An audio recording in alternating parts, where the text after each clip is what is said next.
happy Friday, everyone. Dr. Amanda here, your plant-based lifestyle physician, health coach, who comes to educate and empower you to make healthy decisions so you can actually live out your God-given purpose in your life.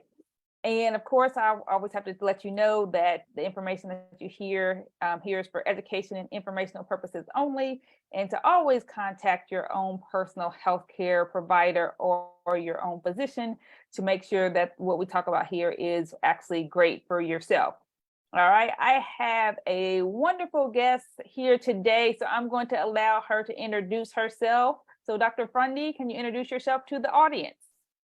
I can. Hi, everybody. I'm Dr. Lum Frundi. I am a pediatrician and founder of Generational Wellbeing, where I help mothers create sustainable, healthy habits for their children so that they can start reversing the disease process and leave a generation of health and well-being for their families. Wonderful. So now you know why I asked her to come on, because I'm always talking about healthy eating, and most of the time I focus on just you as the individual.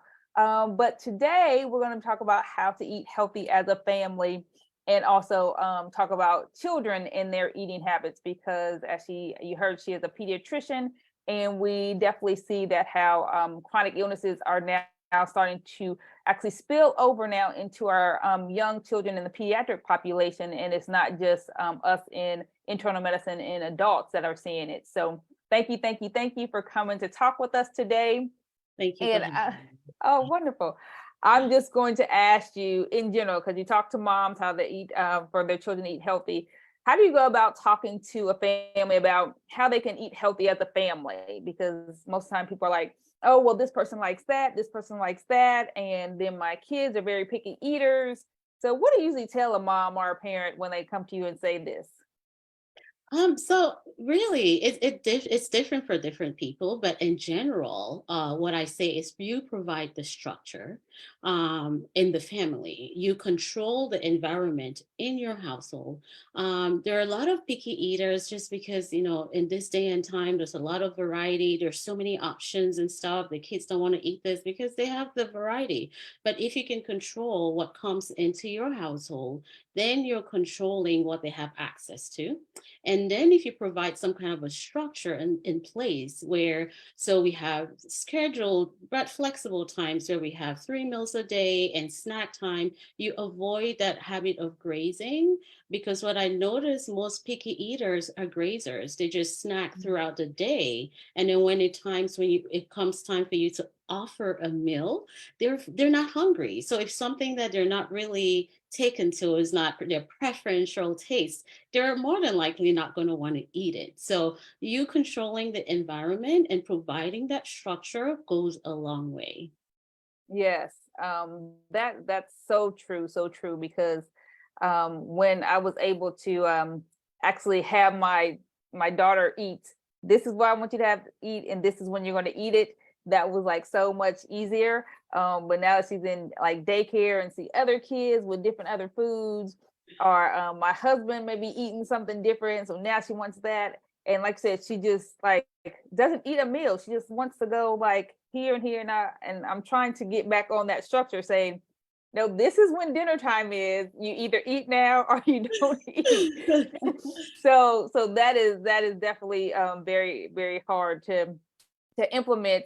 But I just think, like I said, you just got to keep at it. But it actually does definitely help. So if they are picky eaters, you are saying that the issue is because that they graze throughout the day. So what is like one thing that you can like do, like if they are going to graze or something, that you can try to still steer them back in the right direction so they don't like continue just to grazing and going on? Yeah, and again, that's when you have a time where you have the meal times, right? So say I have a picky eater, for example. We're gonna have meal times together. So like you said, your kid will want to eat what your husband eats or something that they're eating, right? We model their eating habits. So let's say we have dinner together and I will provide options for you. I always offer smaller options where I'll give you a choice between two things that I'm providing. So I'm still providing the structure, but then you decide what you want to eat. Now, if you decide you don't want to pick either of the two options, I will remind you that this is your last meal. This is it, right? Because if you don't eat right now, the next thing you're going to eat is maybe 2 hours later. Of course, I'm not saying you have to starve your kids. So when I say structure this, I'm offering you something to eat technically about every 2 to 3 hours. So if let's say snack time is at 4, that's when my kid usually comes back home. We're going to have dinner anytime between 6 and 7. So if you don't have the option, I can give you two options for snacks. And if you don't want it at that time, I will not be offering anything 2 hours before dinner time. Does that make sense? Because if you're eating right up to dinner time, you're not going to be hungry enough to even try anything I offer. Yeah. So most picky eaters, as I say, they will refuse that meal. And then maybe 20 minutes later, I'm hungry, mommy. I'm hungry, mommy. And so it's that power struggle where what power do I give to my kid and what power do I retain where I'm not allowing my kid to run my life by refusing to eat what I give you. And then I turn into that short order cook where I just have no choice but to turn around and then fix this meal for the kid. So that's the kid running the household. Yes. Yes. Yeah. And that's exactly what I'm trying to avoid, that short order cook to where it's like, I'm in the bed, you're now hungry. I'm going back downstairs to cook your meal because you didn't want to eat. Yeah, we're not doing that. We don't Right. have time for that. Yeah. I love the two options. I like wrote this down. So they have smaller choices, but then different options to pick from. Because I can say I wasn't doing that. I was like, you eat this or you don't have anything. Yeah, yeah, because with the toddlers too, it's a stage where they're finding their independence. They're finding they want some sort of power, just a little bit, for them to feel like, oh, I'm a part of this. So I give them a little bit. Yeah, I always give choices. I'll offer, do you want this or do you want that? But at the end of the day, it's surrounded by what you're bringing into the household, right? I don't bring chips into my household. There's so many things that I know that if it's not good for your health, and I know that if it's there, that's the only thing you want to eat, it Mhm. doesn't come in. Yes, yes.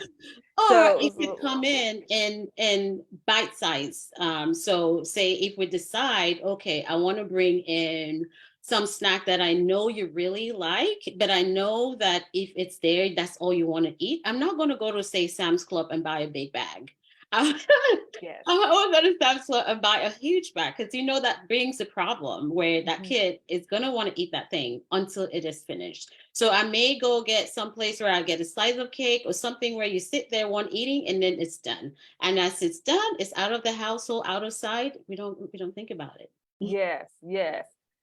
So that's good for adults too. So that's right. You have what in your house that you know you want to eat, because if it's easy to grab, you're going to grab it. That's so true. I love that, in the bite size offering. So putting that in there. So for all of us that have those Costco and Sam Clubs memberships, is probably not the best. Or even if you get them in, I guess, those little snack packs, and you, like you said, structures around that. This is snack time. When it's not snack time, we don't actually go into the pantry. We're not getting anything in between, or snack. Like if you have two snacks, I just thought about this a day. You can have one snack to where it's like fruit, and the other snack to where it's actual treat. So they know, like, that may be something too. I'm just trying to think what I could do for my daughter. So I'm thinking out loud. So like, this is when we have the treat snacks, and this is when we have the fruit snacks or something like that. So Right. that's good. That's so good. That's so good. Um, can you tell us about a time when you actually talk with the family like this, and then maybe a mom came back and said, "Oh my gosh, this is so much better," or that maybe it was a child that you're looking at and concerned about their home health and well-being, and the mom was like, "Okay, I implemented this," and actually seen some changes in their own health. So give people like some type of encouragement that they may continue to do this when it's a power struggle.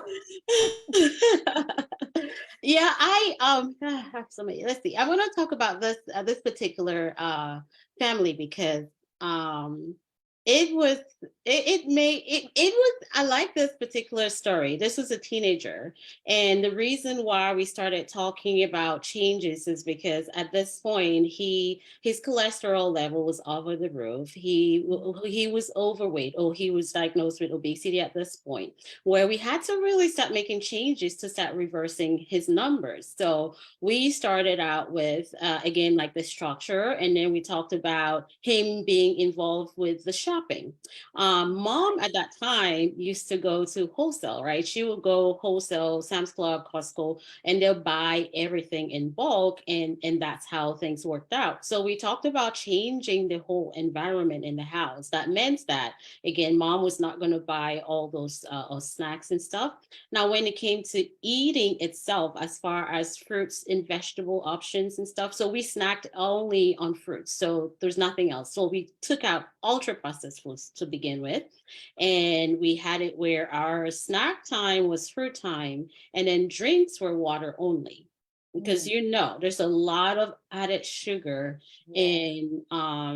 in fruit juices. There's a misconception that it's 100% fruit juice, but it is full of sugar Sugar. and full of calories that are empty calories that are filling up the kids. So those are the big things we did.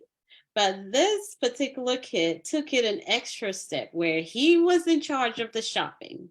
And 6 months down the line, mom came to the office and said, "Can you check his numbers? Tell him he is okay so I can change and go back to what I was doing." Because he could see how well he felt. Like he got into football, his energy level Mm. was up, he was feeling amazing, and he just really loved it. Where he took over it, and he was just like, "Yeah, no, we're not going to Costco. No, you're not buying that." And his sister was like, "I can't get my snacks that I like." I love that because, Yeah. like you said, once someone feels better, because that was the clue, he felt better and he was like, I don't want to go back to where I was before. So that goes across the whole gamut of ages that like people feel that way. So my story, like I started back changing my eating habits when I was in high school too. And so when you were saying that, I was kind of thinking like, yeah, because then people always start to ask you, well, you don't want to go back to doing that? No, because I feel better. Why would I go back? So Right. I love the story. He was like, no, we're not doing this. And then the sister's impacted. So it's going to trickle down. Like, you go eat healthy because you're not going to where I went to. So let's go. Right. And that goes to say your kids are your partners too. And Yeah. that's why I like getting the kids involved, because sometimes we think it's our fight by ourselves or it's our battle by ourselves. But when you get your kids together, they become your accountability, like Mhm. this like he was to his mother. Yes, yes, yes. So that is so wonderful. Thank you, thank you, thank you for sharing that. Is there anything else you want to share with our audience today that we may not have discussed already that you want to talk about with healthy eating and healthy families? One last thing I want to say is that you have to be patient and consistent. It takes Mhm. time. Most kids, if they're seeing a new food for the first time, it could take even up to 10, 15 times before they even try it, or even because think about it, this foods, as you grow older, an infant is only used to breast milk or formula. That's it. So by the time you're adding new textures, new flavors, these are all foreign to them, where we have this expectation that I'm just going to give them food and they're going to take it at once. They may spit it out even 10 times just because they're not used to it. So Mhm. just being consistent and not give up, and just have, and knowing that with time, as they become familiar, they'll be more receptive to it. Yes, I love that. I love that. Again, thank you, thank you, thank you so much for coming today. I know like a lot of people still want to know more information, and I know you do some stuff on your own social media page. So tell everyone where they may be able to find you if they want, more helpful tips along with healthy families. So you can find me on Instagram at Dr. Lum MD, and on Facebook on the same Dr. Lum MD as well. Send me a DM if you want to work with me one-on-one. And I'm also working on a course that's coming up next month on healthy eating habits for families. Yes. All right. So when next month? We got to know about that. June, middle of next month, I will have everything out online as I wrap everything up. Yes. Okay, wonderful, wonderful. So yes, if you want that generational healthy family, definitely check out Dr. Loom MD on Facebook and Instagram, and check out her course next month, everyone. So Thank thank you. y'all for joining us today. And Thank of you course, for if you having have, oh, thank you. If anyone has any questions, please put them in the chat, and we will definitely come back and answer those along the way. So you guys have a great rest of your Friday. Bye-bye.